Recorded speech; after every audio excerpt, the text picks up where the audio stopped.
One of the most deadly snakes in the world has popped up in a pretty unusual place, giving people quite the fright. A highly venomous tiger snake was discovered at a Melbourne petrol station yesterday. The 1.5-metre reptile hitched a ride underneath a car, then slithered out to wrap around a Bowser. A local snake buster retrieved the predator, removing it before it could do any damage. Hello, I'm Paul Barry. Welcome to Media Watch. And with Melbourne still locked down for COVID-19, that unlikely story about a deadly snake on a petrol Bowser was too good for the media to pass up, with the scaly story making news online on 7 and 9 and in the Daily Mail. A Melbourne motorist has been left shocked after a 1.2-metre tiger snake curled out from under his car and latched onto the petrol Bowser.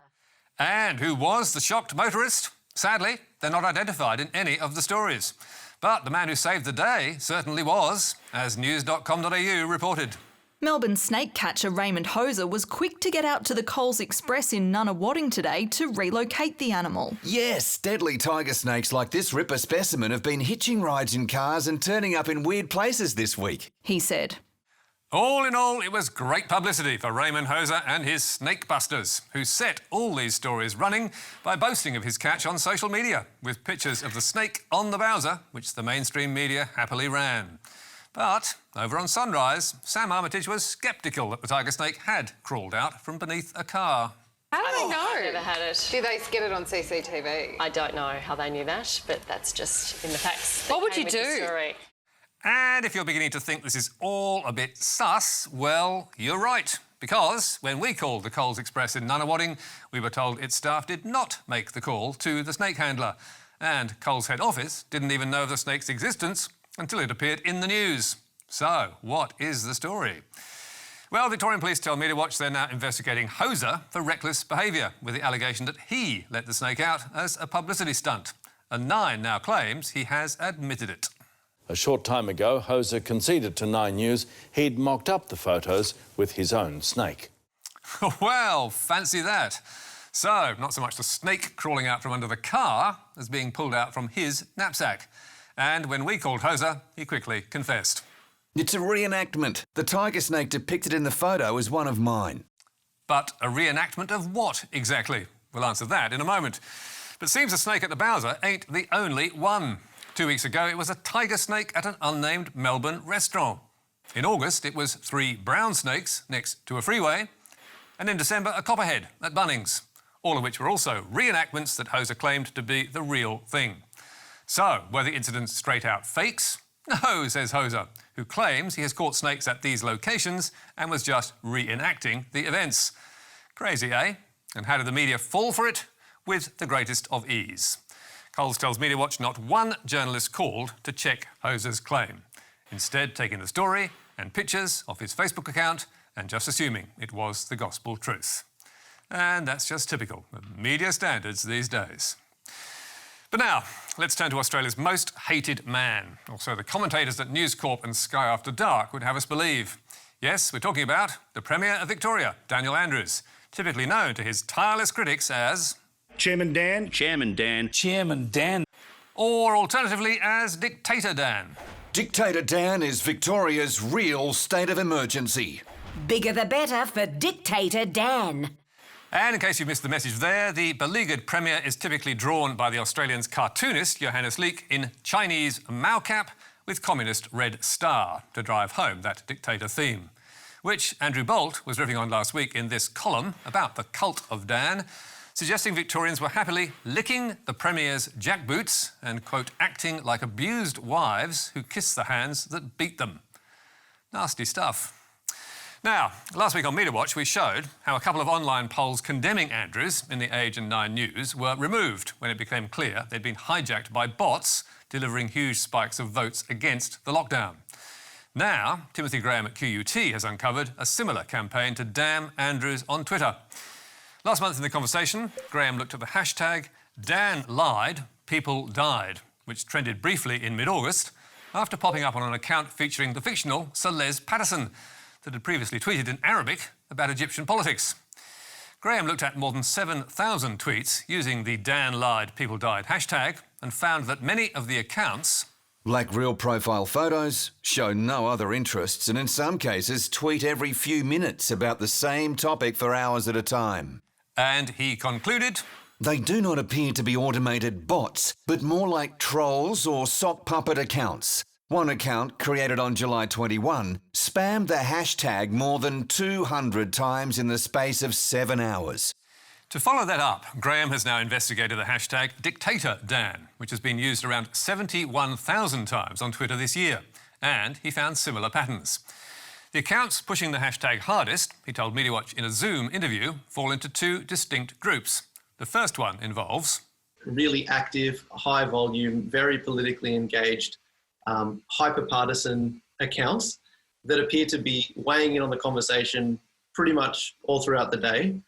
And the second involves a hardcore of hyperactive accounts with fake profile pictures, often known as burner accounts, that are less likely to be real people, and which Graham calls inauthentic. Many of them have been created very recently. I mean, they're almost purpose-built, and they're, in a sense, they're rabble rousers. You know, they're trolling the conversation. They're trying to make it even more emotionally charged than it already is. They are looking for divisive content.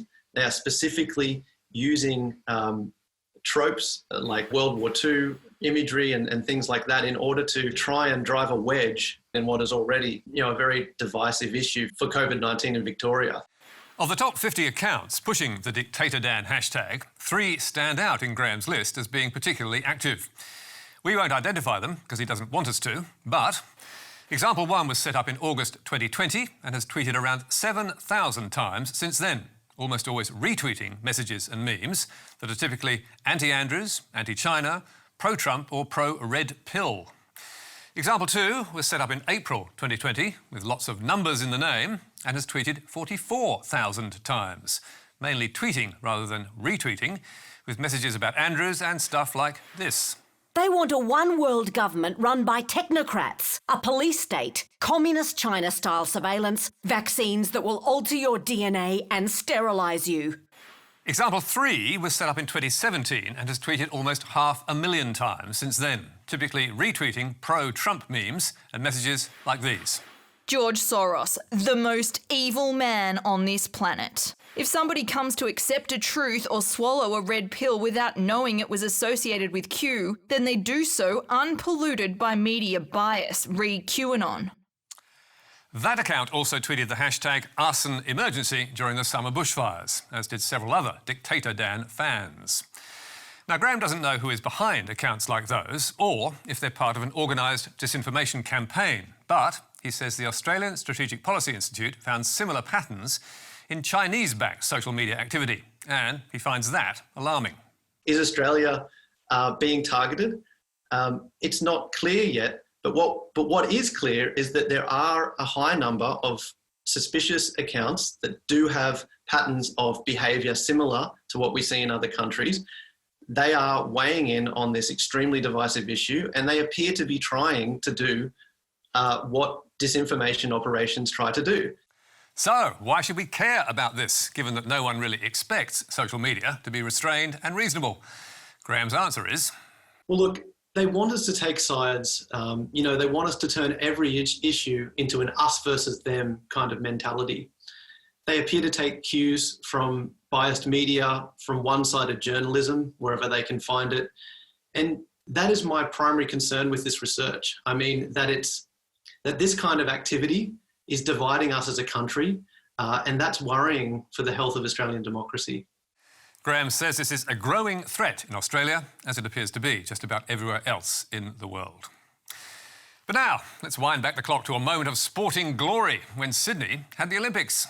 It was 20 years ago today when the best ever games kicked off. Freeman given the honour to light the cauldron.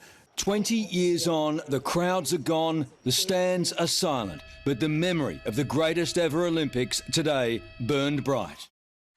And a good memory was certainly needed if you wanted to relive the greatest moments of those Sydney Games, because, surprise, surprise, the highlights were largely missing in action. Take, for example, Studio 10's interview with Torpedo as he took us back to his famous 400-metre final. I was actually really nervous. Were you? I hadn't had as comfortable a heat swim as what I thought I would, even though I qualified fastest. Yes, a bunch of stills is all 10's viewers got to see of Thorpe's Olympic glory. And the only video of Thorpe in the pool, him swimming as a 13-year-old. Nor were things much better on ABC News Breakfast, where golden moments were also celebrated with photographs only. And it was the same deal on Nine's Today for its interview with the Olympic flag bearer, Andrew Gaze. Never get sick of reminiscing how amazing it was for me personally, but also for the nation, the way in which we put the Games on, regarded as the greatest ever, and for good reason. But no matter how great it was, you won't see much of the Sydney Olympics on TV because the IOC has the copyright. So footage can only be shown in snippets on news bulletins under what is known as fair dealing provisions. And for everyone else, even news magazine programmes, it is a no-go unless you want to pay.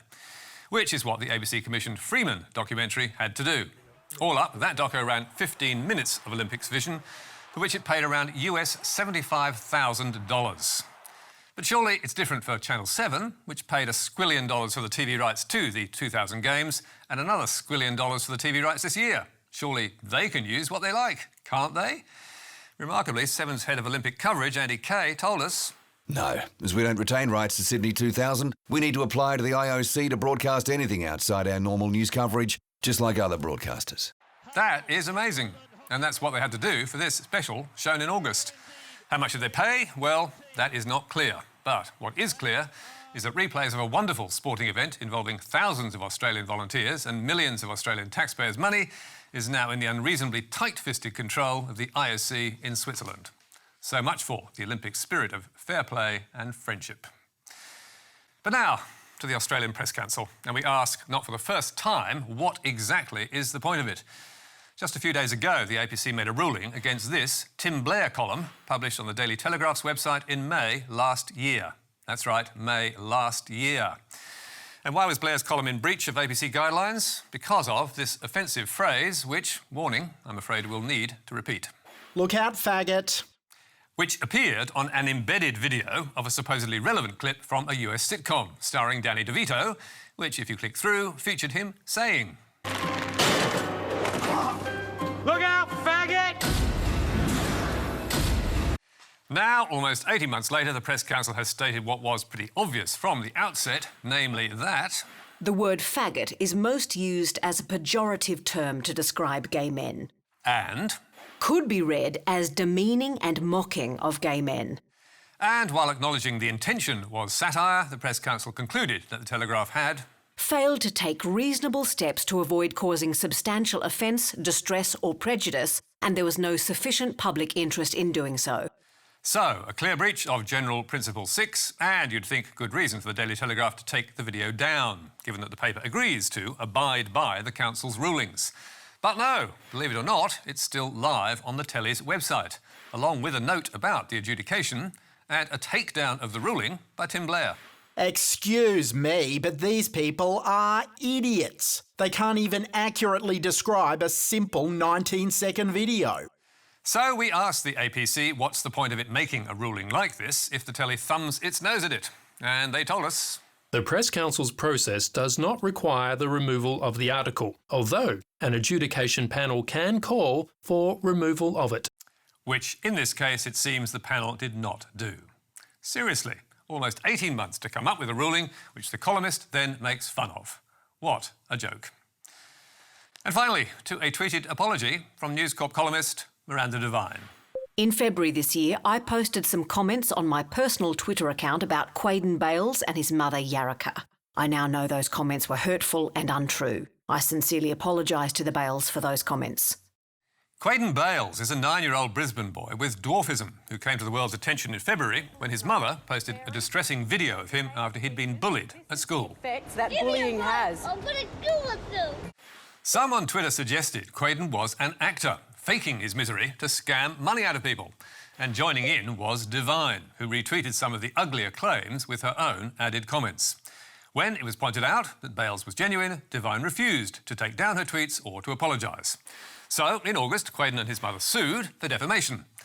Her apology is part of a settlement to be finalised this Friday, which we understand is likely to include legal costs and damages to Quaden and his mother Yarika that will see Devine paying out a substantial six-figure sum. It is a remarkable victory, given that people on Twitter get away with this sort of stuff every day of the week. But it's also a lesson to the media and high-profile tweeters. Check your facts, and if you screw up, make sure you apologise quickly, as we urged Miranda to do at the time. So you don't have to do it later with a large lick of cash. That's all from us tonight. There's more on our website, where you can read a statement from the Press Council. And don't forget, Media Bites every Thursday on your favourite social media platform. But for now, until next week, goodbye.